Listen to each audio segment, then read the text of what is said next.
सुप्रभातम्।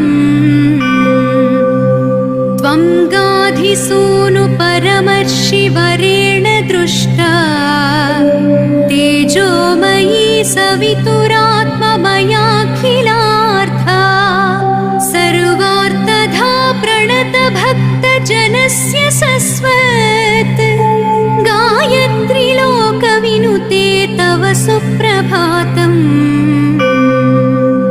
संकल्प्य लोकमखिलं मनसैव सोषे कारुण्यभावकलितावसि लोकमाता कोपान्विता तमखिलं कुरुषे प्रलीनं गायत्री लोकविनुते तव सुप्रभातम्।